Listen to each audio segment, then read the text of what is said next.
Fala pessoal, aqui é o Felipe.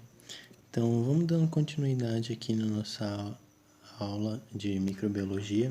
Hoje nós vamos dar continuidade à parte 2 sobre resistência bacteriana e nós vamos estar falando sobre a estrutura bacteriana.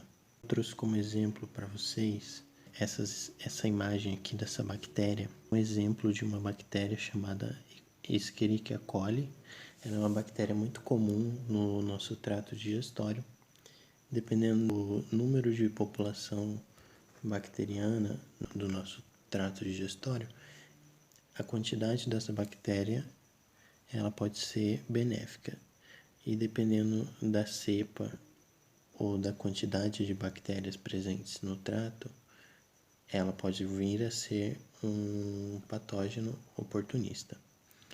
Então, só para vocês terem uma noção, né?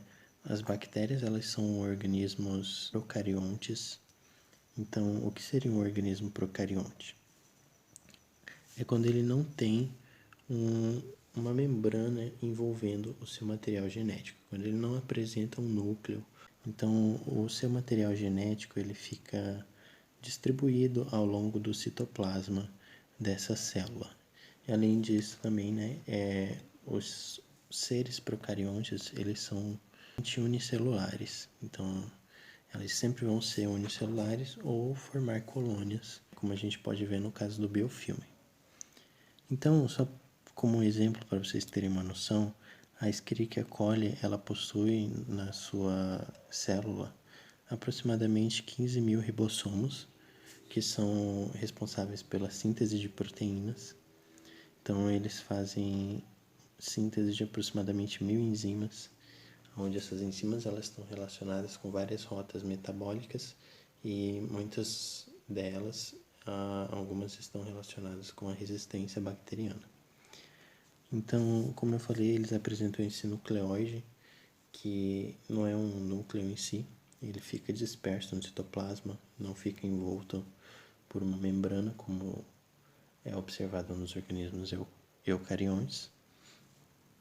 E no caso das bactérias, elas apresentam um DNA circular. Além disso, muitas cepas possuem a presença de plasmídios, que são fragmentos de DNA muito menores, também circulares. Então, esses plasmídios eles estão muito relacionados com a transmissão de genes de resistência bacteriana. Aqui eu tenho uma composição da estrutura da parede celular das bactérias. Então, nós podemos classificar essas bactérias de duas formas, como gram-positivas e gram-negativas. Então, essa classificação ela está relacionada com a composição da parede celular dessas bactérias. Então, essas bactérias elas têm ali a sua membrana e logo acima da membrana tem uma camada de compostos que vai variar de gram-positiva para gram-negativa, que vai funcionar como uma barreira, uma segunda barreira de proteção para essas bactérias.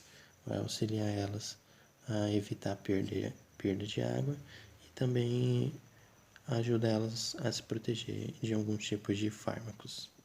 Então, a membrana das bactérias gram-positivas, elas possuem algumas particularidades, que é a presença do ribitiol fosfato, que é um tipo de lipídio fosforilado, e também a presença de glicoproteínas, que a gente pode trazer como exemplo o peptídeo glicano.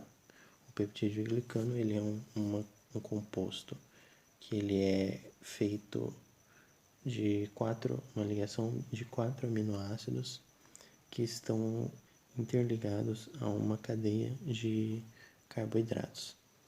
Então ele vai formar essa membrana mais espessa e mais rígida por conta dessa liga de proteína e carboidratos. Já na parede celular das bactérias gram-negativas, há uma diferença na sua composição. Então, eles também têm essa camada, só que muito mais fina, de peptídeo glicano, né? Eles apresentam o peptidoglicano, só que uma camada muito mais fina. E logo acima dessa camada de peptidoglicano, eles possuem como se fosse uma segunda membrana. Só que essa segunda membrana ela é composta de uma conjugação de fosfolipídios interligados a uma liga de polissacarídeos. E aí essa junção desses lipídios e esses polissacarídeos vão dar origem a um composto chamado lipopolissacarídeo. O lipopolissacarídeo ele vai formar essa parede celular das bactérias gram-negativas. Então ele vai dar uma estrutura mais fluida para essa membrana, para essa parede celular no caso, como se ela fosse uma segunda membrana. No caso também, as bactérias elas apresentam algumas proteínas que atuam como canais.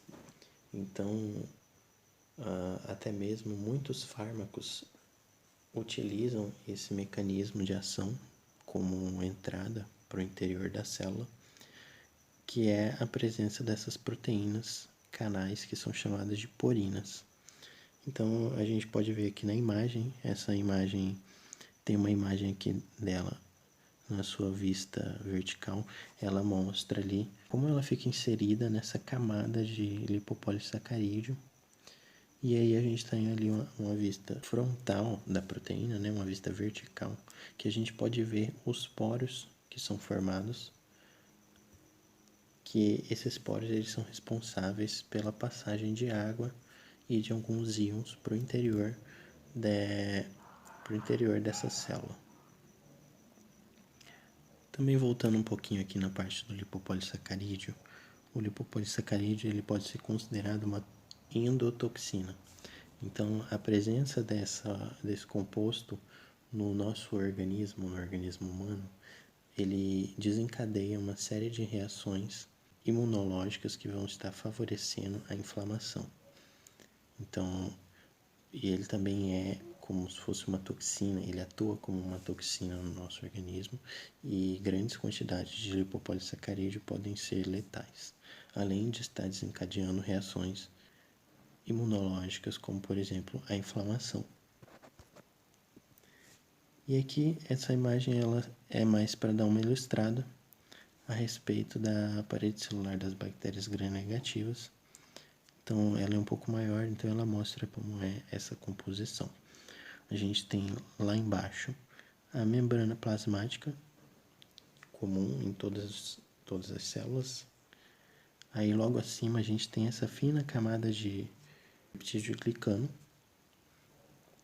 E acima do peptidoglicano a gente tem essa composição do LPS, que é o lipopolissacarídeo. Então ele forma como se fosse uma segunda membrana de LPS.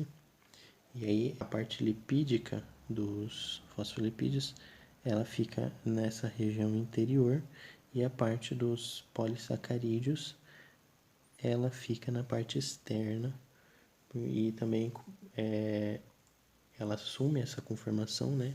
Porque é uma molécula basicamente anfipática. Então ela tem ali a sua parte lipídica, a sua parte hidrofóbica.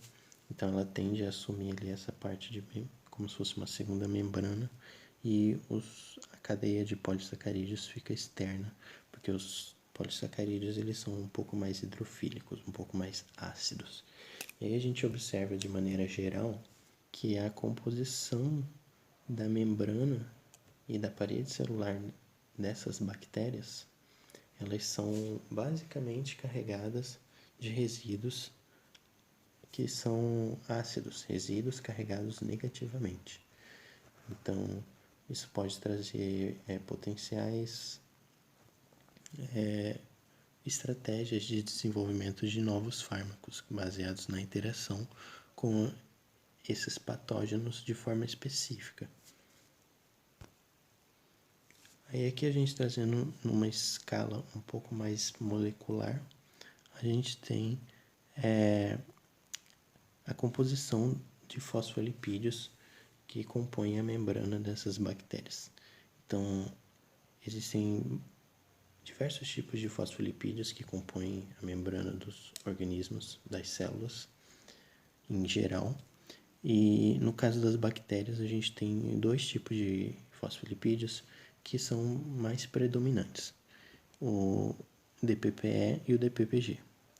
Então a gente tem aqui o DPPG, ele é o dipalmitoil glicerol fosfatidilglicerol, que é esse composto aqui, onde ele está circulado de vermelho, é a face hidrofílica desse composto. Reparem que ele tem bastante resíduos de oxigênio na sua estrutura da cabeça hidrofílica. Isso dá uma característica mais ácida para ele. Enquanto que o DPPE, que é o dipalmitoilglicerol fosfatidiletanolamina, ele tem na sua extremidade um resíduo de amina. Então isso dá uma característica mais básica para ele. Isso faz com que ele fique carregado positivamente. E aí há uma proporção desses dois tipos de fosfolipídios na membrana que vai trazer uma carga líquida geral para essa superfície. Então a gente observa ali que em bactérias gram-negativas há uma proporção de 9:1 de DPPG para DPPE e uma proporção de 1:1 para gram-positivas. Então a gente vê que a membrana das bactérias gram-positivas ela é carregada um pouco mais neutra, enquanto que a carga líquida da membrana das gram-negativas ela é carregada um pouco mais negativamente. Bom, e aí a gente finaliza por aqui por enquanto. No próximo episódio, na próxima parte, a gente vai estar falando a respeito de antibióticos e como esses antibióticos atuam no combate a essas bactérias. Então, por enquanto é isso, pessoal. Eu espero que vocês tenham gostado da aula, espero que vocês tenham entendido. E se você gostou, não se esqueça de curtir e compartilhar e se inscrever no canal. Até a próxima.